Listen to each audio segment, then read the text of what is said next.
नमस्कार, आप देख रहे हैं हल्ला बोल। आपके साथ मैं हूं अंजना ओम कश्यप। सुशांत सिंह राजपूत की मौत में एक बहुत बड़ा नया मोड़ आने वाला है।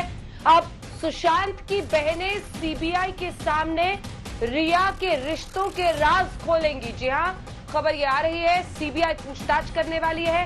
प्रियंका और मीतू, दो बहनें सुशांत सिंह राजपूत की, जिनसे पूछताछ होगी। इसी के साथ सिद्धार्थ, जो बहनोई हैं, उनसे भी पूछताछ होगी। रिया के साथ रिश्तों का राज खुलेगा। यह रिपोर्ट, फिर चर्चा की शुरुआत।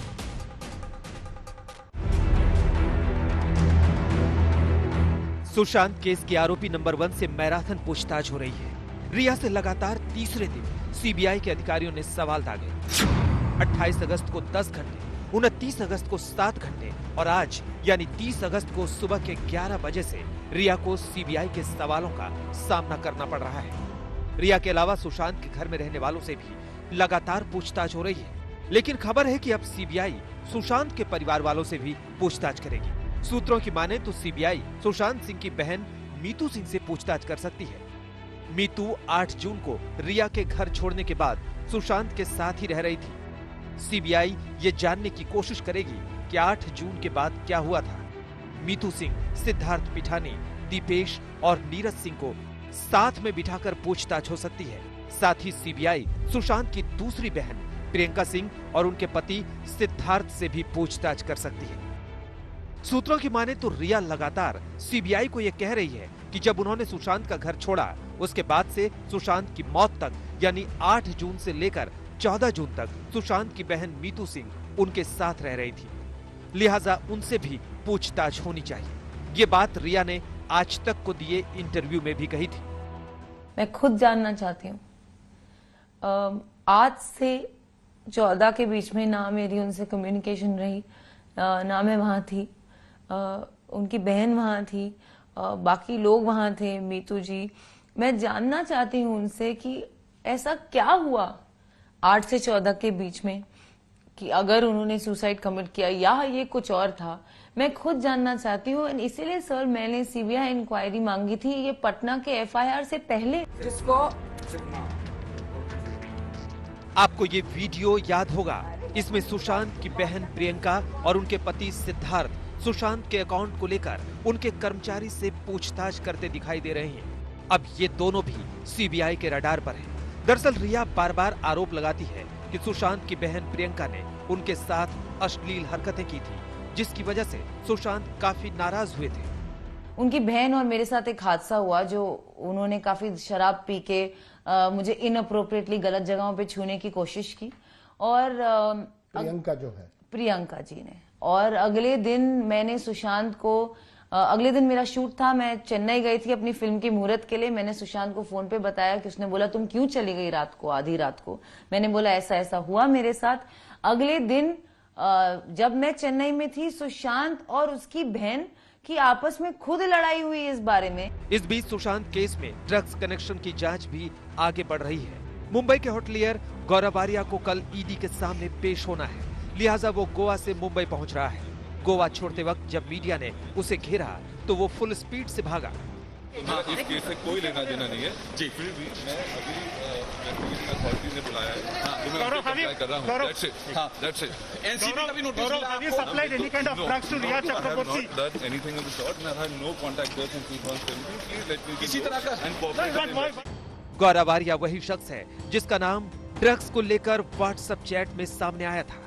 दरअसल रिया और सुशांत के जानकारों ने एक व्हाट्सएप ग्रुप बना रखा था, जिसमें अक्सर ड्रग्स को लेकर बातचीत हुआ करती थी। उस ग्रुप में सुशांत की बिजनेस मैनेजर श्रुति मोदी भी शामिल थी। आप सुनिए श्रुति मोदी के वकील क्या आरोप लगा रहे हैं।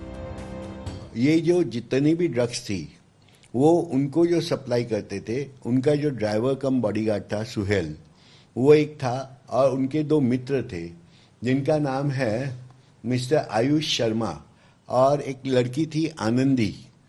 ये लोग जो है, आनंदी और आयुष उनके साथ रेगुलर कंज्यूम करते थे। और ड्राइवर जो है वो मेन मंगाने का काम करता था, और कभी कभी जो है वो एज ए एम्प्लॉय अपने मैनेजर को भी फोर्स करते थे आप मंगा दो। मगर अगस्त के अंदर जो है मैनेजर ने कह दिया ये काम मेरा नहीं है, अगर आप ऐसा कुछ मुझे करने के लिए बाध्य करोगे तो मैं काम छोड़ दूं। इस बीच एक ऑडियो सामने आने से कई और नए खुलासे हुए हैं। ऑडियो इसी साल जनवरी का बताया जा रहा है, जिसमें सुशांत और रिया दोनों की आवाज है। ऑडियो में पैसों को लेकर प्लानिंग की जा रही है।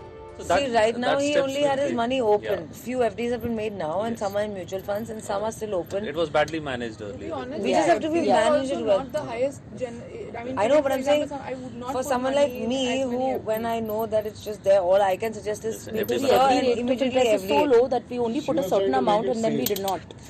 rather than it being open in a card, which I don't know who the hell will have that card at any given point. So we had plans to shift him from Kotak Privy to Kotak Wealth. All But that, they will shift. yeah. They will manage the asset like an AMC does.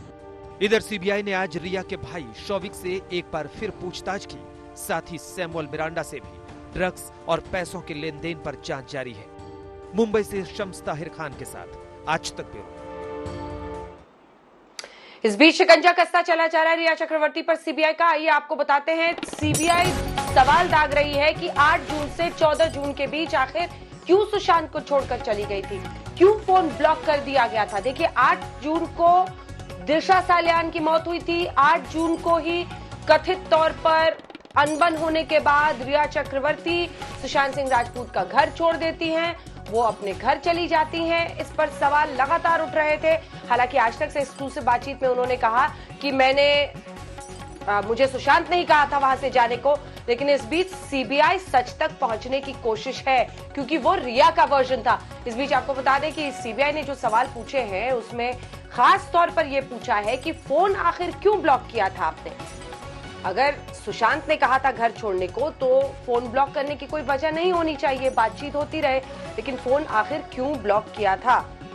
8 जून को घर छोड़ने के बारे में सवाल दागे गए हैं।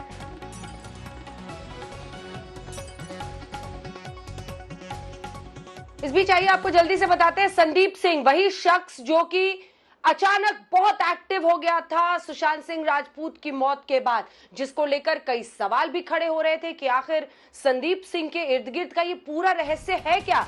1-1.5 साल से बात नहीं हुई और मौत के बाद सबसे अच्छे दोस्त की तरह वहां पर सब कुछ करा रहे थे। इसी पर अब मामला सियासी हो गया है। अभिषेक मनु सिंघवी ने कांग्रेस पार्टी की तरफ से मोर्चा संभालते हुए बीजेपी पर प्रहार किया है और कहा है कि 53 बार फोन पर दोनों की बातचीत हुई थी। आखिर ये रिश्ता क्या कहलाता है। कई गंभीर सवाल दागे गए हैं संदीप सिंह को लेकर। संदीप सिंह पर मॉरिशस गया था, वहां पर भी उस पर एक केस दर्ज है। बीजेपी दफ्तर में 53 बार उसने फोन किया है। आखिर इसकी वजह क्या है। देवेंद्र फडणवीस की मौजूदगी में मोदी फिल्म बनाई और पोस्टर रिलीज किया गया था। ये आपको सुना देते हैं अभिषेक मनु सिंघवी ने क्या आरोप लगाया है। तो पहली बात या पहला पहलू या बिंदु यह है कि क्या ये वही संदीप सिंह है, जो निश्चित रूप से वही हैं, जिन्होंने 53 बार 53 टाइम्स बीजेपी महाराष्ट्र ऑफिस में बार बार टेलीफोन कॉल किए पिछले कुछ महीनों में। विशेष रूप से मैं एक बात कर रहा हूं 2.5 महीने के पीरियड की, 53 टाइम्स।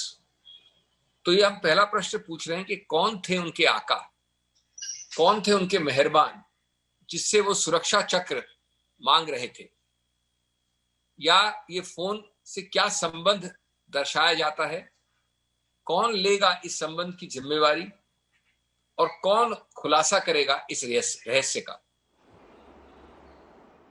तो अभिषेक मनु सिंघवी ने कांग्रेस पार्टी की तरफ से मोर्चा संभालते हुए अब बीजेपी पर सियासी वार किया है कि 53 बार आखिर संदीप सिंह ने फोन बीजेपी दफ्तर में क्यों किया है, ये रिश्ता क्या कहलाता है। जब नरेंद्र मोदी पर पिक्चर बनाई थी संदीप सिंह ने, तो उसको रिलीज करने के लिए बाकायदा स्टेज पर देवेंद्र फडणवीस भी दिखे थे। तो मामला किस तरह से सियासी हो रहा है आप देख ही रहे हैं। आपका परिचय उन खास मेहमानों से करा दे जो हमारे साथ चर्चा में शामिल हो रहे हैं। हमारे साथ प्रेम शुक्ला जी, भारतीय जनता पार्टी के राष्ट्रीय प्रवक्ता, सचिन सावंत, प्रवक्ता कांग्रेस पार्टी के जुड़ रहे हैं, रोशन बिंदर जो कि कलीग रह चुकी है, दोस्त है सुशांत सिंह राजपूत की, वो हमारे साथ चर्चा में शामिल हो रही है। प्राची अधिकारी जो कि एक्ट्रेस है, वो हमारे साथ चर्चा में शामिल हो रही है। सोनम महाजन एक्टिविस्ट है। वो अक्सर इस पूरे मामले में बैलेंस्ड अप्रोच के साथ चलती है, वो हमारे साथ जुड़ रही हैं, रिया का पक्ष रखेंगी। रवि श्रीवास्तव पॉलिटिकल एनालिस्ट के तौर पर हमारे साथ जुड़ रहे हैं और स्पेशल पब्लिक प्रोसिक्यूटर उज्जवल निकम जी सबसे पहले हमारे साथ इस पूरी चर्चा में जुड़ रहे हैं। लेकिन प्रेम शुक्ला जी जल्दी से बताइए, ये कांग्रेस पूछ रही है कि संदीप सिंह से रिश्ता क्या कहलाता है। देवेंद्र फडणवीस उस दिन मंच पर मौजूद थे जब ये नरेंद्र मोदी रिलीज कर रहे थे और 53 बार बीजेपी के दफ्तर में बातचीत है। शुक्ला जी देखिए, जब 53 बार बातचीत है, ये सब चीजें उनको पता थी, तो उन्होंने जांच क्यों नहीं कर ली? जांच तो मुंबई पुलिस के पास ही थी। मुंबई पुलिस जो है महाराष्ट्र सरकार के मातहत ही काम करती है। तो मुंबई पुलिस ने संदीप सिंह, जिसको ये समझते हैं कुख्यात अपराधी है, उस कुख्यात अपराधी को क्यों संरक्षण दे रहे थे? जिसको ये जानते भारतीय जनता पार्टी के कार्यालय में भी फोन कर रहा था, फिर उसको संरक्षण क्यों दे रहे थे? और कृपा करके बता दें कि संदीप सिंह ने डॉक्टर मनमोहन सिंह पर भी बायोपिक बनाई है, तो क्या डॉक्टर मनमोहन सिंह पर जो बायोपिक बनाई थी, उस बायोपिक का पैसा भी मुझे लगता है कांग्रेस ने दिया होगा? इसका भी उत्तर देते जाए। सचिन सावंत को देखो, आप जो है बहस को यहाँ वहां क्यों ले जा रहे हैं? आप सीधे बताइए ना। संदीप सिंह को आपने सुशांत सिंह का रिश्तेदार न होने के बाद भी कूपर अस्पताल में बॉडी क्यों दी? ये आपने आपराधिक प्रक्रिया को स्वयं प्रारंभ क्यों किया? और आज जब आपको इतने दिनों के बाद समझ में आया, जब जांच सीबीआई के पास गई, तो मुंबई पुलिस में कौन बैठा था जो संदीप सिंह को संरक्षण दे रहा था? क्या मुंबई पुलिस भारतीय जनता पार्टी के निर्देश पे काम कर रही थी या फिर वो सरकार के निर्देश पे काम कर रही थी? और जब सरकार के निर्देश पे काम कर रही थी तो सरकार में संदीप सिंह का गॉडफादर होना चाहिए ना। तो कृपा करके बताइए ना, जब आपके पास इतनी जानकारियां हैं, संदीप सिंह के पल पल की जानकारी है, तो आपने संदीप सिंह, जिसको आप अपराधी समझ रहे हैं, उस अपराधी संदीप सिंह को मुक्त क्यों छोड़ दिया? क्या पाए थे उससे? क्या दिया था? कांग्रेस के खाते में कुछ जमा कर? सचिन सावंत जवाब दीजिए। मुंबई पुलिस पकड़ लेती, वो कह रहे हैं। देखिए, और कह रहे मनमोहन सिंह पर भी बायोपिक बनाई थी, तो क्या किया जाए उसका? कौन सी बायोपिक बनाई थी मुझे नहीं पता। ये प्रेम शुक्ला जी कहाँ से लेके आ रहे हैं, लेकिन मैं देता हूँ भाई साहब, भेज दूंगा। नहीं, देखो अभी आप अपने आप को गुमराह करो। महाराष्ट्र भाजपा को दे दो ये। रुकिए, पहले सुनिए बात को, सुनिए। अभी तो आपने बात की, बोलिए, सुनाइए। ऐसा है कि भारतीय जनता पार्टी कि जिस तरह से अभी आज कोशिश हो रही है अपनी जान बचाने की, मैं उसको उजागर करना चाहता हूं कि सत्य क्या है। अब ये संदीप सिंह का मामला किसने लाया? पहले संदीप सिंह की जांच हो, ये जो मांग है, ये सुब्रमण्यम स्वामी ने की, भारतीय जनता पार्टी के नेता है वो। 4 दिन पहले का उनका ट्वीट है कि दुबई में क्यों जाता है। सुनिए। अभी यार सुनो तो सही। अभी दर्द होता है तो दर्द लोगों के सामने जाहिर तो हो कि किस तरह, कितना क्यों बोलने नहीं दे रहे। देखिए अंजना जी, इस तरह से डिबेट नहीं होगा। अगर देखिए अंजना जी इसका क्या है, इसका सत्य उजागर हो रहा है। प्रेम जी आप जवाब सुनिए ना, आप जवाब सुनिए, मैं आऊंगी आपके पास। देखिए प्रेम शुक्ला जी, सचिन जी बोल रहे, फिर आप काउंटर जवाब दीजिएगा ना, एक साथ चीखने पे नहीं होगा। देखिए इनको तकलीफ होती है क्योंकि सत्य सामने आ रहा है। देखिए संदीप सिंह ये कौन व्यक्ति है, इसके बारे में अगर जब जांच की तब पता चला कि ये संदीप सिंह 2018 में मॉरिशस में उसके ऊपर, अरे सुनिए तो बात को, 2018 में मॉरिशस में जाने के बाद उसके ऊपर चाइल्ड मॉलेस्टेशन का केस दर्ज हो गया था। ऐसा व्यक्ति जिसके ऊपर ये अक्यूज्ड है ऐसे घिनौने मामले में, उसको किसकी जिम्मेदारी देगी? मोदी जी के ऊपर बायोपिक बनाने की जिम्मेदारी उसके ऊपर दी थी। अच्छा, ये 11 जनवरी 2019 को बाकायदा इसका पोस्टर जो लॉन्चिंग हुआ 27 भाषा में हुआ। महाराष्ट्र के तत्कालीन मुख्यमंत्री खुद स्वयं जाते अपना काम छोड़ के उसके पोस्टर के लॉन्चिंग में। दूसरी ओर उसी दिन के 8 दिन में ही उसको गुजरात सरकार बुलाती है। सिर्फ मुंबई से एक ही कंपनी जाती है और इनकी कंपनी में पूरी तरह से 3 साल, 2017 में 66 साल का लॉस था उसका, 2018 में 61 साल का प्रॉफिट था, 2019 में 4 लाख का लॉस है। लॉस मेकिंग कंपनी को 177 करोड़ का एमओयू साइन करवाती है आपके वाइब्रेंट गुजरात में। तो ये रिश्ता क्या कहलाता है? 53 कॉल इन्होंने किए हैं। ये जो ड्रग के मामले में इसका नाम आ रहा है, इनका संबंध क्या है? तो ये निश्चित तौर पर जब पूछेंगे तो अब ये कुछ आगे पूछा, यहाँ वहां घुमाते रहेंगे। हमारी बात ये हो रही है कि 53 कॉल कहाँ है? छोटा सा जवाब, फिर मैं मेहमानों के पास जाऊंगी। ठीक है, मेरा सीधा आप ठीक है, प्रेम शुक्ला जी जवाब शुरू कर दीजिए ना।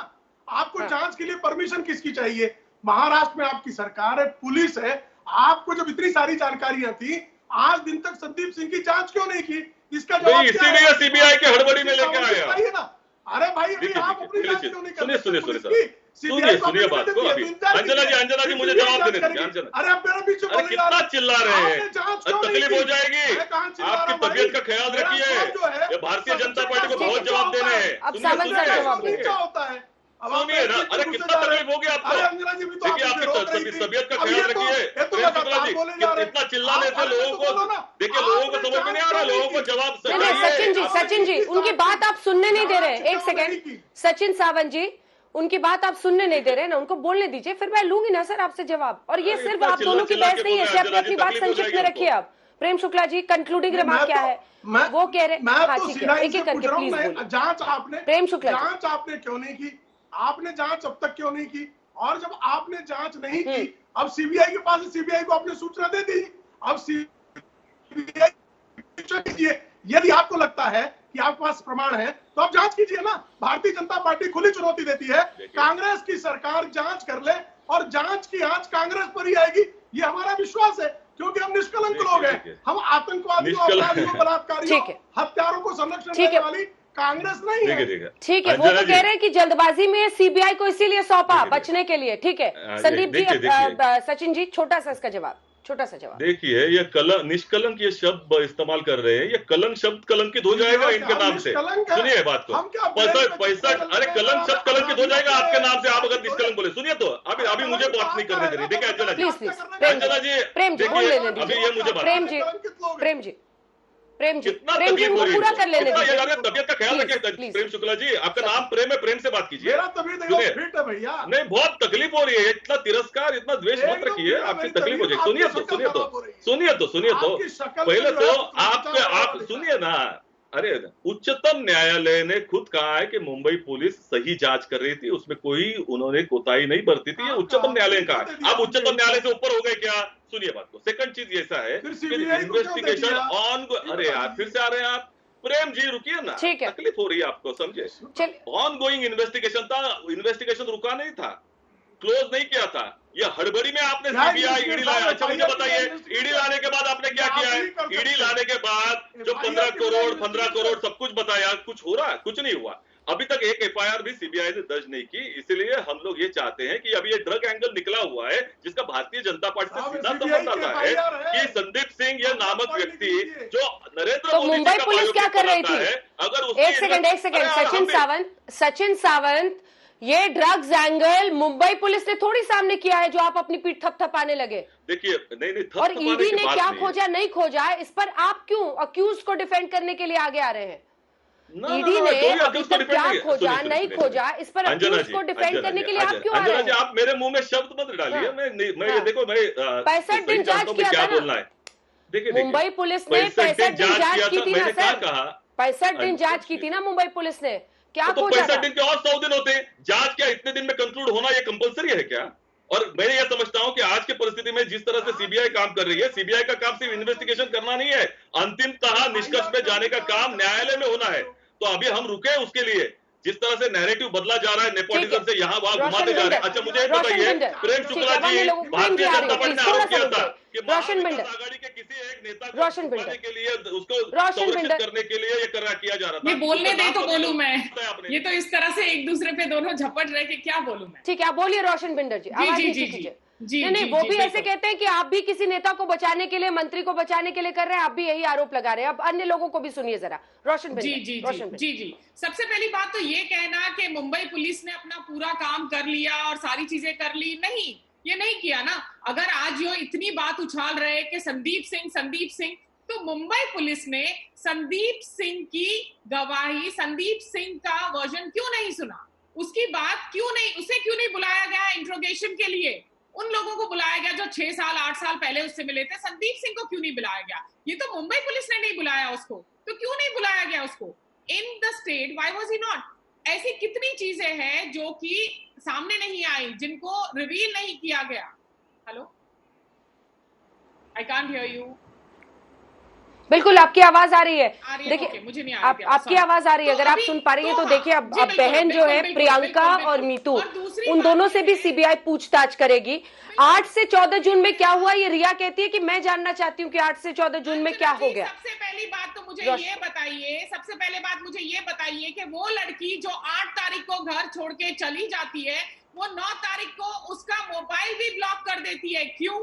डजंट इट लुक लाइक कि ये पूरा प्लान्ड है कि हाँ मैं वहां नहीं हूं और मेरी गैर मौजूदगी में सब कुछ हुआ है? ऐसा नहीं लगता है? ऐसा समझ में नहीं आती है चीज? बिल्कुल ऐसा ही लगता है। 8 तारीख के बाद 9 तारीख को अपना नंबर ब्लॉक जवाब कर दो कि अरे मुझे तो पता ही नहीं वहां पे क्या हुआ। सब कुछ प्लान करने के बाद में आप कह रही है मुझे नहीं पता। ये कह रही है कि बहनों से पूछिए। रवि श्रीवास्तव जी को दिखाइए इनके साथ। इससे पहले तो बहनों से पूछने की बात नहीं थी। उसका ये मानना था कि बहनें तो थी नहीं, बहनों से रिश्ते नहीं थे, फिर अचानक कह रही है बहनों से पूछिए, बहनों को पता है। मतलब अपने सर पे से हर चीज को हटाने के लिए, हर चीज को क्लियर करने के लिए। और ड्रग्स की बात जहां तक आती है, अंजना जी मैं जवाब देना चाहता हूँ। ड्रग्स के मैसेजेस ड्रग्स के मैसेजेस जो है वो रिया के पास मिले हैं। वो रिया के मैसेजेस में मिले गए हैं कि वो ड्रग्स का इस्तेमाल करती थी, करती है और ड्रग्स मंगवा रही है। और फिर बैठ के वो खुद इस चीज को डिनाई कर रही है, उस चीज को ना बोल रही है। एक ऑफिसर आता है जो बिहार से आता है, उसको क्वारंटाइन कर दिया जाता है। और फिर एक रिपोर्टर आता है इंटरव्यू करने के लिए, उसे क्वारंटाइन नहीं किया जाता है। क्यों? रोशन जी ये सारी बातें नहीं, ये दो तरफा क्यों होता है? ये सारी बातें पब्लिक डोमेन में है। रोशन जी ये सारी बातें पब्लिक डोमेन पे है। रवि श्रीवास्तव, इसके बाद उज्जवल निगम साहब फौरन आपके पास आ रही हूँ। आप भी जो बात कर रहे हैं वो भी पब्लिक डोमेन पे है। रवि श्रीवास्तव, रोशन जी जो बात मैं आपको बता रहा हूँ आप वो सुन लीजिए। सबसे पहली बात तो मैं समझता हूँ कि ये जो जांच है सीबीआई की, ये सही दिशा में आगे बढ़ रही है। क्यों कि जो 8 तारीख को जब वो चली गई, उसके बाद उनकी बहन 8 से लेके 13 तक उसी घर में थी। और क्या परिस्थिति थी, क्या मानसिक स्थिति थी सुशांत की, वो कैसे थे, वो क्या व्यवहार कर रहे थे, वो किससे बातें कर रहे थे, ये सारी जानकारी सुशांत जी की बहन जो है वो सीबीआई को दे सकती है। और अब उसी की जांच आगे होने जा रही है। मेरा सिर्फ आपसे इतना कहना है कि जिस प्रकार से रिया के परिवार पर इतने सारे आरोप, इतने सारे लांछन, इतनी सारी बातें कही जा रही थी, तो सुशांत जी के परिवार की भी उसी प्रकार से जांच होनी चाहिए। और वो जांच बात तो ये है, उनकी बहनों की बात तो ये है कि रिया के परिवार पे कोई लांछन नहीं लगाया जा रहा है। रिया खुद आके झूठ बोल रही है और उसी झूठ का सच सामने आ रहा है। आप जो बोल रहे हैं कि रिया पे लांछन लगाया जा रहा है, क्या लांछन लगाया जा रहा है? रिया ये कह रही है कि वो फ्लाइट पे चढ़ने से पहले दवाई लेता था और वो लड़का जो प्लेन उड़ाता है, तो इसका मतलब रिया झूठ बोल रही है। तो वो खुद ही अपनी बात को झूठा साबित कर रही है। रिया का ये कहना कि नहीं, आप जो बोल रहे हैं कि उस पे लांछन लगाया जा रहा है, वो तो हाँ मैं बोल रहा हूँ, सुनिए आप। अब आप सुनिए, उन्हें बताया है कि कीर्ति सिंह अभी अशोक शराबी अभी पिछले शो पर रोशन शराबी जी कह के गए हैं कि जो मीतू सिंह थी वो भी स्मोक करती थी, ड्रिंक करती थी और सुशांत के घर पार्टीज में शामिल होती थी। तो इससे क्या साबित होता है? रवि श्रीवास्तव, ये आपके ही वकील अभी चैनल पे कहा है ये बात। कहना चाहते हैं कि रिया को उसकी बहन ने मोलेस्ट किया। What nonsense! जो लड़की इस इंडस्ट्री में कहने से नॉनसेंस थोड़ी होगी, वो सीबीआई जांच करेगी उसकी। आप कौन होती है नॉनसेंस कहने वाली? मैं कहता हूँ आप नॉनसेंस है, किसी बहन आप बकवास कर रही है। कुछ जांच होगी, पुलिस बताएगी, अधिकारी भी कुछ कहना चाह रहे हैं। ये किसने जल्दी बोलिए। उनको रिजॉर्ट ले जाती हैं जो कि उनके अंकल का है, कमीशन बेस्ड। प्राची, दिक्कत ये है कि अब रिया सिंपथाइजर्स जो है वो परिवार पर भी उंगली उठाने से नहीं पीछे बचे हटेंगे। नहीं, पहली बात तो रिया सिंपथाइज क्यों है? संदीप किस एंगल से सिंपथाइज है? जो लड़की झूठ बोल रही है, जो लड़की अलग-अलग पॉइंट्स उठा रही है, झूठ बारे में आरोप नहीं लगा रहा है। ये नहीं है कि आप मेरे भाई को मार दीजिए और उसके बाद आप कहिए आप सिगरेट पीते, शराब पीते। कोई औरत सिगरेट पीती है, शराब पीती है, उसकी निजी लाइफ का सबूत तो दीजिए भाई, बाहर देने का सबूत तो दीजिए, कुछ करे, वो मार देने का सबूत तो दीजिए। आपको बोलने से कोई हत्यारा नहीं बन जाता, और के घर में उनका घर उजाड़ने नहीं जाते, बोलने से कोई हत्यारा नहीं बन जाता। सबूत है सामने। 74 ईयर्स के आदमी के बारे में वो जाकर कह रही है गलत बात मत करिए, सबूत पेश करिए, उसके बाद बताइए। आपके कहने से कोई हत्यारा नहीं हो जाता। आप कोई जज नहीं है, आप प्रोसिक्यूटर नहीं है, आप कोर्ट नहीं है, आपको कोई हक नहीं बनता कि आप किसी को हत्यारा मुंबई पुलिस नौकर बन रही है एक लड़की की। उसने कौन सी फिल्म करके, ऐश्वर्या राय है वो? कैसी बातें कर रहे हैं आप?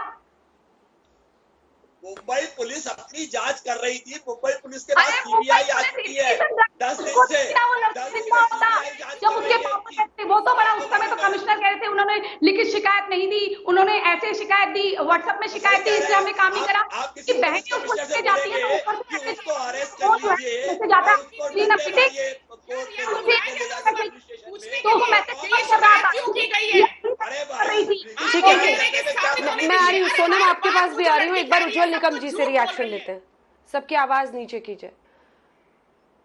जांच आगे बढ़ रही है उज्जवल निकम साहब, लेकिन ये अफसोस की ही बात है कि जो रिया के साथ सिंपैथी रखते हैं वो अब परिवार पर भी आरोप लगाने से पीछे नहीं हट रहे हैं। उनका, अब आपने सुना रवि श्रीवास्तव को, वो कह रहे हैं कि परिवार की जो भूमिका है उसकी जांच के लिए सीबीआई ने बुलाया है। ये एफआईआर तो पिता ने दर्ज कराई थी, ये पिता के एफआईआर पर जांच आगे बढ़ रही है, लेकिन जाहिर तौर पर जैसे जैसे तथ्य आएंगे वैसे वैसे पूछताछ आगे बढ़ेगी। उज्जवल निकम साहब, आप इसे कैसे देखते हैं? अंजना जी, मैं पहले तो ये बात स्पष्ट करना चाहता हूं कि इस मामले में जिस प्रकार राजनीति के कीचड़ उठाए जा रहे हैं तो बहुत दुखद घटना है। पूरा देश जानना चाहता है सच क्या है, झूठ क्या है, और ये पूरा मामला जो है सर्कमस्टेंशियल सबूतों पर आधारित है। सीबीआई सभी तथ्यों के सामने रखे सबूतों की कड़ी जुड़ाने में लगी है। और जो 14 जून को सुशांत का मृत्यु हुआ, उस दिन उस फ्लैट में जो 3 लोग मौजूद थे, सिद्धार्थ पिठानी, दीपेश सावंत और नीरज सिंह, इनकी तो सीबीआई ने ऑलरेडी दे हैव इंट्रोगेटेड। अब सीबीआई उन लोगों का जवाब और जो रिया का अभी डिटेल जवाब चल रहा है उससे कुछ तालमेल खाता है क्या? 8 जून को कौन सा वाकया हुआ था जिस वजह से कि रिया ने सुशांत का घर छोड़ा? 9 जून को फोन ब्लॉक किया, 9 जून से 14 जून तक, और जिस तरह से पोस्टमार्टम, ये सभी तथ्यों में सीबीआई ये देखेगी कि उसमें कोई रिफ्लेक्शन ऑफ गिल्टी माइंड है क्या। अगर रिया दोषी है तो रिया किस प्रकार दोषी है? अगर वो जो ड्रग का चैट डिलीट करने की वजह क्या है? उससे सुशांत का डिप्रेशन का कोई संबंध है का? सुशांत किसी डॉक्टर से गवाही लेता है? मुझे लगता है कि ये पूरे मामले में देश के स्वातंत्र के बाद मैं ये पैसा मामला देख रहा हूँ कि जिसमें पूरा देश जुड़ा हुआ है और पूरा देश जानना चाहता है कि सच क्या और झूठ क्या है। और मुझे लगता है कि इस प्रकार आरोप प्रत्यारोप करना भी ठीक नहीं है, क्योंकि सुशांत के पिताजी ने एक एफआईआर दर्ज की है और उस एफआईआर के दर्ज के एक रिया जो अभी सस्पेक्ट आरोपी है, उसने कुछ भी स्टेटमेंट इंटरव्यू दिया होगा, लेकिन उसके आधार पर किसी के चारित्र पर कीचड़ उठाना, हमें पता नहीं है सच क्या है झूठ क्या है। वो सीबीआई जब चार्जशीट फाइल करेगी तभी हमें पता चल सकता है। और मुझे लगता है कि सीबीआई को थोड़ा मौका देना चाहिए, नहीं तो लोग क्या सोचेंगे कि ये क्या मीडिया ट्रायल हम कर रहे हैं क्या। इसीलिए मुझे लगता है कि सभी तथ्यों को सीबीआई ध्यान में रखेंगी। और ये कौन दीपेश सिंह था, ये कौन संदीप सिंह था, उसने क्यों पोस्टमार्टम रूम में लेके गया, रिया का उससे क्या संबंध है, इसके में जरूर छानबीन होगी। तो मुझे लगता है कि अवसर देना चाहिए सीबीआई का, तभी हम सच के पास कुछ जा सकते हैं। एक 30 सेकंड बोलना चाहूंगा बस। बिल्कुल। सोनम महाजन जी, आपसे टिप्पणी लेते हुए, मुझे पता है कि आप चाहती हैं कि बैलेंस तरीके से ये पूरा मामला आगे जाए क्योंकि अभी जांच चल रही है, लेकिन अगर रवि श्रीवास्तव रिया को डिफेंड करते या सिंपैथी रखते हुए परिवार पर आरोप, रवि जी आप हाथ अपना थोड़ी देर नीचे रख लीजिए, अन्य लोगों को भी बोलने दीजिए प्रभु, आप देख रहे हैं कितने लोग हैं बहस में। सोनम महाजन, जब रवि श्रीवास्तव जैसे लोग रिया से सिंपैथी में परिवार को ही कटघरे में खड़ा करने लगते हैं, तो क्या आप उससे इत्तेफाक रखती हैं? अंजना जी, पहले तो मुझे जिसने दर्ज कराई है FIR ji, Anjana ji, to be very objective, पहले तो इस तरह के शब्द बोलना कि वो क्या ऐश्वर्या राय थी, घर उजाड़ के चली गई, बहन पे कैसे सवाल उठा सकती है। I am sorry, this is a very serious debate. ये कोई एकता कपूर का कोई या किसी का कोई सास बहू का सीरियल नहीं चल रहा है कि जहाँ पे लड़के को कुछ हो जाए तो आप उसकी माँ या उसकी लड़की की माँ का कसूर होगा या लड़की का कसूर होगा। This is a very serious matter. किसी की मृत्यु हुई है यहाँ पे। मुझे नहीं पता जिनकी आप बात कर रहे हैं कि उनको परिवार पे उंगली उठाने का हक है या नहीं है। मेरे पास कुछ बहुत ही पुख्ता सवाल है जो मैं शायद आज तक के माध्यम से उनके जवाब चाहूंगी। पहली बात मुझे ये जाननी है, जब परिवार को ये बात पता थी कि उनके बेटे को खतरा है या रिया उनको कंट्रोल कर रही है, फाइनेंशियली कर रही है या फिर इमोशनली कर रही है, तो उन्होंने कोई लिखित में कोई शिकायत क्यों नहीं दी? अगर वो चाहते तो लिखित में शिकायत देके सुशांत को समय रहते प्रोटेक्ट कर सकते थे। दूसरी बात मुझे ये जाननी है कि आपने जो बिहार में इनके परिवार ने जो कंप्लेंट की है 50 दिन के बाद, क्या उससे पहले उन्होंने मुंबई में कंप्लेंट दर्ज करने की कोशिश की थी? क्या मुंबई पुलिस ने उनकी कंप्लेंट लेने से मना कर दिया? अगर तो मुंबई पुलिस ने मना कर दिया तो उसकी जांच होनी चाहिए कि ऐसा क्या एंगल था कि उन्होंने परिवार की बात नहीं सुनी। और अगर उन्होंने मुंबई में जी उन्होंने व्हाट्सएप पे कंप्लेंट भेजी थी सोनम, ये कोई नया सवाल नहीं है, ये पहले से सवाल आया है। फरवरी के महीने में ओपी सिंह ने कंप्लेंट की थी और आपको उज्जवल निगम भी बताएंगे, एक सेकेंड, उज्जवल निगम भी बताएंगे कि अगर कोई व्हाट्सएप मैसेज करे तो उसको कोई पुलिस अधिकारी अगर देखकर उस पर रिस्पॉन्ड करता है तो ये एक एक्सेप्टेड कंप्लेंट मानी जाती है कोर्ट में भी। It is admissible in court. अगर किसी पुलिस अधिकारी ने व्हाट्सएप पर भी कंप्लेंट रिसीव की है तो वो कॉग्निजेबल माना जाएगा, मतलब उसने देखा है, उसने उसको रिकॉग्नाइज किया है। कोई दूसरा सवाल हो तो पूछिए। जी अंजना जी, जितना मैं लीगल प्रोसेस को समझती हूँ, मुझे पता है कि इंडियन पुलिस जो है वो ज्यादातर काम करना चाहती नहीं है। ज्यादातर ये लोग ऐसा क्यों, ऐसा आरोप मत करिए। नहीं, ऐसा होता है सर, ऐसा होता है। आप आम लोग नहीं, क्या आरोप कर रहे हैं उज्जवल निकम साहब? खुलेआम आप चैनल पर इस प्रकार पुलिस के ऊपर आरोप कर डिमोरलाइज कर रहे हैं। ऐसा होता है? नहीं होता है। देखिए मैं पुलिस के केसेस चलाता हूँ। ऐसा होता है, ऐसा होता है। अगर ऐसा बिल्कुल होता नहीं है तो आज बिल्कुल होता नहीं मैडम। क्या बात कर रहे हैं? निर्भया की माता जी पुलिस फोर्स को डिमोरलाइज डिस्करेज नहीं कर सकते। इससे मैंने डिमोरलाइज कैसे कर दिया? हमारा क्रिमिनल जस्टिस सिस्टम है ऐसा, हमारा क्रिमिनल जस्टिस सिस्टम है ऐसा, हमारा क्रिमिनल जस्टिस सिस्टम। नहीं, क्रिमिनल सिस्टम बिल्कुल नहीं है। ये सिर्फ मुंबई की बात नहीं है, ये हमारे पूरे देश में होता है। नहीं, पूरे देश में कैसे? अगर पुलिस पे आप डिमोरलाइज करें, पुलिस निकाल डालो सब देश, क्या होगा? तुम्हें हमें रास्ते में फिरने में मुश्किल हो जाएगा। उज्जवल निगम और सोनम महाजन जी को दिखाइए। अंजना जी, डू नॉट ट्राई, इनको बोलिए मेरे मुंह में शब्द मत डालें। मुझे इतनी बड़ी बड़ी बातें करनी नहीं आती, मैं वकील नहीं हूँ, पर मुझे पता है कि ज्यादातर मैंने क्या आरोप लगाया? क्या ये आपने बोला कि इंडियन पुलिस डिमोरलाइज होती हमारा इस तरह से पुलिस को हटा दो सभी तरफ से, क्या होगा? रास्ते में आप घूम यही सकते क्या कहीं? Okay, go ahead, you can go on, please go on. नहीं, you carry on, but you should not make wild allegation. ठीक है निकम साहब, वो सुन लेते हैं। नहीं, सोनम महाजन जी, सोनम जी, वो कंप्लेंट एक रिटन कंप्लेंट, ठीक है, आप कह रही हैं रिटन कंप्लेंट, लेकिन उस कॉन्टेक्स्ट में आपने पुलिस पर एक स्वीपिंग स्टेटमेंट कर दिया, और जो कि पब्लिक प्रोसिक्यूटर है उज्जवल निकम साहब, कसाब से लेकर हर बड़े केस में वो भारत सरकार को और प्रोसिक्यूशन को वो रिप्रेजेंट करते हैं, तो हमें उनकी बात का सम्मान करना चाहिए। वो ये कह रहे हैं कि आप जनरल स्वीपिंग स्टेटमेंट मत दीजिए। आप क्या कहना चाह रही थी? क्योंकि व्हाट्सएप का कमेंट भी लीगली इंपॉर्टेंट कमेंट माना जाएगा। आपकी बात मैं समझ रही हूँ, आप जो कहना चाह रही हैं, शायद उसमें एक लाइन को अगर हम साइड कर दें, आप ये कह रही है कि अगर पुलिस ने उस पर नहीं एक्शन लिया तो इनको रिटन कंप्लेंट देना चाहिए था, यही कह रही हैं आप? मैं ये कहने की कोशिश कर रही हूँ अंजना जी, बहुत ही सिंपल सी बात है कि ऐसा बहुत बार होता है। देखिए, पुलिस के सबके हैंडल्स ट्विटर पे भी हैं, पर क्या जब लोग ट्विटर पे पुलिस को टैग करते हैं तो एक्शन होता है? कई बार पुलिस आपको कहती है कि आप आके रिटन कंप्लेंट ही दीजिए, हमेशा नहीं होता। सर प्लीज आप एक मिनट मुझे बोलने दीजिए। तो अगर परिवार जो है वो अग्रीव्ड है, उनको सच में लग रहा है कि हमारा बेटा खतरे में है, तो क्या वो पुलिस पे रिलाई करेंगे? यहाँ पे मैं सुशांत के परिवार को देख रही हूँ, हर चीज में वो रिया पे रिलाई कर रहे हैं, पुलिस पे रिलाई कर रहे हैं। क्या परिवार की कोई जिम्मेदारी नहीं है? उनके जो पिताजी हैं वो सुशांत के मैनेजर से कह रहे हैं कि आप मुझे टिकट भेजिए। अगर आपका बेटा खतरे में है तो मुझे नहीं लगता आपको टिकट का इंतजार करना चाहिए, आपको तो जनरल डिब्बे में बैठ के पहुंच जाना चाहिए, या आप अपनी टिकट खुद कर सकते हैं। बेटी में क्या फर्क है? आप अपनी बेटी को कह दीजिए टिकट बुक कर दीजिए। तो सबसे पहली बात तो मैं इनकी बात को बिल्कुल नकारना चाहूंगी। इनका ये कहना अंजना जी कि भाई पुलिस अगर आप ट्विटर पे कुछ कहते हो तो रिएक्ट नहीं करती है, बिल्कुल गलत है। पुलिस डेफिनेटली रिएक्ट करती है, मैंने बोला कि बहुत बार नहीं करती है और करती है। हाँ, और दूसरी बात यह है कि हमेशा पुलिस इस तरह से नहीं बिहेव करती है और इस तरह से नहीं करती है, लेकिन इस केस में पुलिस ने डेफिनेटली किया है। इस केस में पुलिस ने डेफिनेटली नेग्लिजेंस किया है, डेफिनेटली चीजों को नजरअंदाज किया है। और जहां तक उनके पेरेंट्स का सवाल है, उनके डैड का सवाल है, उन्होंने मैसेज डाला, लेकिन अगर वो रिएक्ट नहीं किया, उन्हें नहीं लगा था उन्होंने मैसेज डाल के, उन्होंने कभी नहीं सोचा था कि the son will know more. Please explain one thing. Since you are acting as the spokesperson of the family, you may be able to answer this.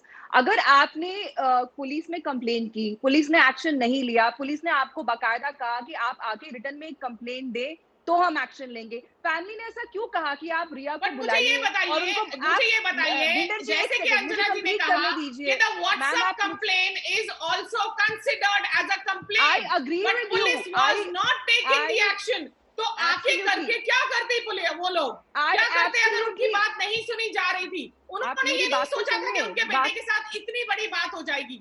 उन्हें ji Roshan ji, I totally agree with you कि अगर police ने उनकी बात नहीं सुनी, all I am saying is अगर police guilty है तो what do you say of the family? उन्होंने अगर पुलिस ने काम नहीं किया तो क्या फैमिली को चुप करके बैठ जाना चाहिए था? अच्छा सोनम महाजन से एक सवाल है मेरा, एक सेकंड सोनम महाजन, दो चीजें, एक सवाल सुनिए। देखिए, एक तो परिवार के पक्ष में कोई रहे तो वो परिवार का स्पोक्स पर्सन नहीं बन जाता है। जैसे आप रिया का पक्ष रख रही हैं तो आप रिया की स्पोक्स पर्सन मैं रिया का पक्ष नहीं रख रही हूं अंजना जी, मैं किसी का पक्ष नहीं रख रही हूँ, तो किसी को फैमिली का स्पोक्स पर्सन मत बोलिए प्लीज, ठीक है? देखिए अब सवाल सुनिए, बिल्कुल मैं वही मान रही हूँ, मैं नहीं मान रही कि आप रिया की स्पोक्स पर्सन, किसी को फैमिली का स्पोक्स पर्सन मत बोलिए। अब सवाल सुनिए, ठीक है, वो ठीक है, लेकिन फिर उस नियम से हम सारे जो बैठे हैं सब अपनी अपनी सहमति से बैठे हैं, जैसे आप भी अपनी सहमति से बैठे हैं। खैर छोड़िए उसको, सवाल सुनिए। सवाल ये है कि सुशांत की करंट सिचुएशन क्या थी, ये कौन बेहतर जानता था? वो पिता जो पटना में है, वो बहन जो पंचकुला में है, या फिर वो रिया जो उनके साथ थी? सवाल का दूसरा हिस्सा है, नवंबर के महीने में तीनों बहनें गई थी सुशांत को लाने के लिए, तब शौविक और रिया चक्रवर्ती ने कन्विंस किया और सुशांत ने कहा कि नहीं मैं यहीं रहूंगा। 35 साल का एक लड़का किसी के साथ लिव इन रिलेशनशिप में है, वो मैसेजेस का उसकी गर्लफ्रेंड जवाब नहीं दे रही, उसका फोन नंबर बदल चुका है, पिता बात नहीं कर सकता है। क्या जानकारी के लिए अब फादर डेस्परेट होकर मैनेजर से बातचीत कर रहे हैं ताकि कम से कम टिकट हो तो बेटे को इन्फॉर्म किया जाए कि पिता आना चाह रहे हैं मिलने के लिए, लेकिन वो नहीं किया जाता है। तो ऐसे में किस पर ओनस आता है? आपको लग रहा है वो 74 साल का पिता जो पटना में रहता है? नहीं, मुझे कुछ नहीं लग रहा है, मुझे कुछ नहीं लग रहा है। जो ये दावा कर रही हैं कि मैं देखभाल कर रही थी और बहुत दर्द में थी। मेरे सवाल का जवाब दीजिएगा, मैंने स्पेसिफिक सवाल पूछा ना। जी, स्पेसिफिक ही आंसर दूंगी मैं। बिल्कुल रिया की ज्यादा जिम्मेदारी बनती थी क्योंकि वो उनकी लिव इन पार्टनर थी। जो लिव इन पार्टनर होता है उसको ऑलमोस्ट लॉ भी एक पत्नी का अधिकार देता है, तो आपकी जिम्मेदारी भी उतनी ही बन जाती है। दूसरा सवाल जो आपने मुझसे पूछा, बहुत आप ही के चैनल ने कल एक रिपोर्ट रिलीज की थी जिसमें ये बाकायदा दिखाया गया है कि रिया को और श्रुति मोदी को जब सुशांत के पिताजी ने मैसेज किया था तो उसके बाद श्रुति और Sushant, one of those people, they got in touch. उनके पापा से उनकी बात हुई है और बाकायदा उनको मैसेजेस भेजे गए हैं, उनकी बहनों को उनके साइकाइट्रिस्ट का नंबर भेजा गया है। ऑल आई एम सेइंग, देखिए एक second Anjana ji, can I complete? देखिए, एक पहली बात तो ये कि मैं ये बिल्कुल नहीं मानती। कंप्लीट कर ले सोनम जी, कंप्लीट करें। आ रही हूं रोशन जी। मुझे रिया से कुछ लेना देना नहीं है। बात यह है कि अगर रिया एक्यूज्ड है, अगर आप पूरी बात, क्योंकि परिवार ने पूरी जिम्मेदारी रिया पे डाल दी है, तो उस चीज से मुझे आपत्ति है कि क्या परिवार की कोई जिम्मेदारी नहीं है? क्योंकि धीरे धीरे जो तथ्य बाहर आ रहे हैं तो हम सब देख रहे हैं कि परिवार को काफी ज्यादा इंफॉर्मेशन था जो उन्होंने रिकॉर्ड में कहा है, कहीं ना कहीं उससे वो बैकफुट पे है। ठीक है उज्जवल साहब, ये तर्क कहीं से भी स्टैंड करता है क्या?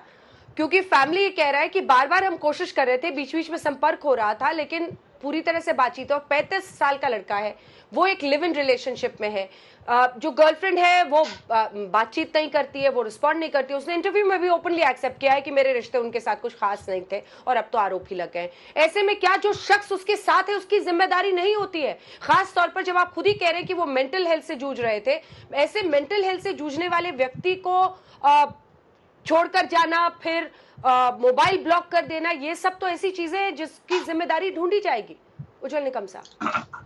अंजना जी, मॉरल पे ये मैं कहूंगा इसको कि इनकी जिम्मेदारी जरूर थी रिया की, क्योंकि उनको पता था कि वो डिप्रेशन का शिकार है। अगर वो आरोप लगाती है तो इस हालत में उनको छोड़ के जाना ये मुझे लगता कि बहुत कानून में नहीं गुनाह है, लेकिन मॉरलिटी में तो गुनाह बनता है। अच्छा, दूसरा जो सवाल अभी उठा रहे थे कि उनके परिवार के बारे में, सुशांत के पिता एक बूढ़ा बेचारा लाचार जो लाम पटना में रहता है दूर, क्या आप उनसे उम्मीद रख सकते हैं? उनके जो बहनोई है, उनके जो ब्रदर इन लॉ यानी सन इन लॉ ओपी सिंह के जो पुलिस ऑफिसर है, उन्होंने व्हाट्सएप पे एक कंप्लेंट दे दी। क्या आपने सही कहा अंजना जी कि वो व्हाट्सएप कंप्लेंट का भी कॉग्निजेंस लेना चाहता है। उन्होंने क्या कहा था व्हाट्सएप में पुलिस ऑफिसर को, बोले कि भाई आप जाइए और रिया के कस्टडी में है, रिया हमें मिलने नहीं देते। इस तरह का कंप्लेंट का कॉग्निजेंस, एटलीस्ट वेरिफिकेशन, सच है झूठ है, अगर सच लगता है तो आप उनकी रिटर्न कंप्लेंट मंगाओ, वो आपने नहीं किया। और मुझे लगता है कि यहाँ किसी ने तो भी निग्लिजेंस दिखाया है।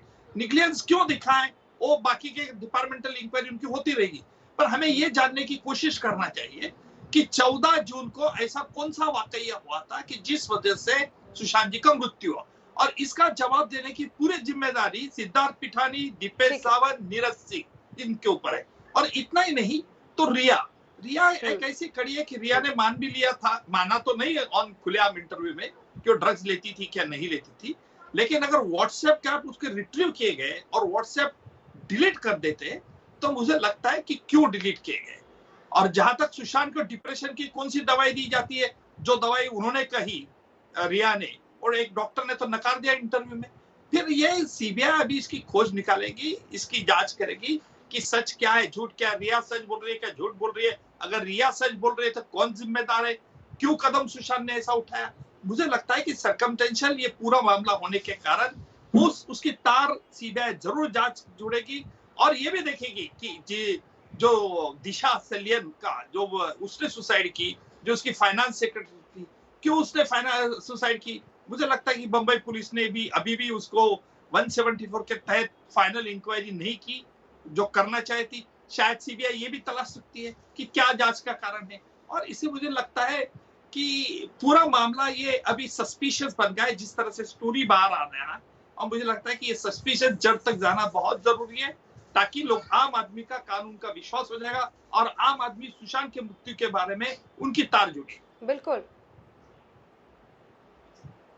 बिल्कुल, ये बहुत बड़ी बात कही है सर आपने, क्योंकि मैंने हाल फिलहाल में कम से कम आरुषि मर्डर केस के बाद आम लोगों का इतना ज्यादा इंटरेस्ट किसी मामले में नहीं देखा है।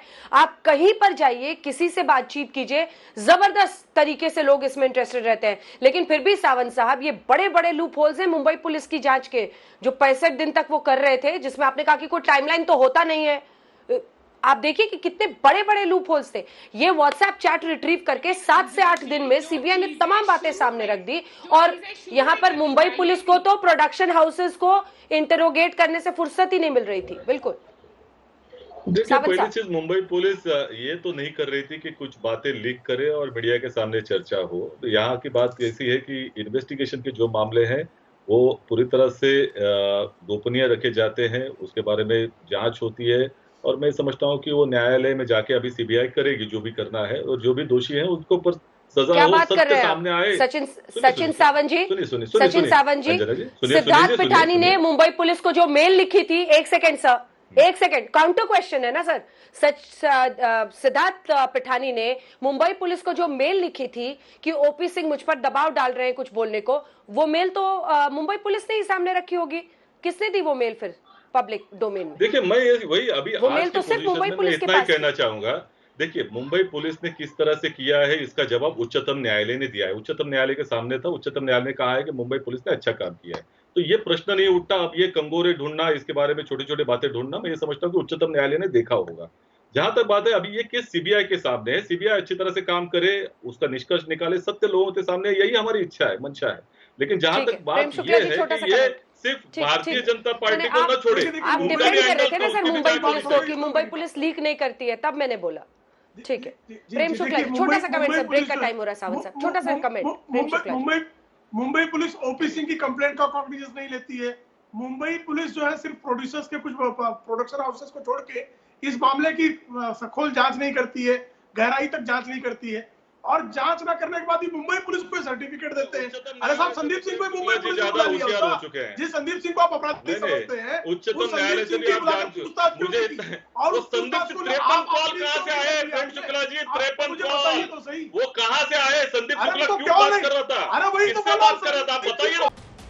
तो सुशांत सिंह राजपूत की मौत के मामले में सीबीआई की तफ्तीश तेजी से बढ़ रही है। लगातार तीसरे दिन कई घंटों से रिया चक्रवर्ती से पूछताछ हो रही है। बहनों से पूछा जाएगा, मीतू और प्रियंका से रिया से रिश्तों का राज सच सामने आएगा। अब देख रहे थे इसी पर आज तक, देखते रहिए आज तक।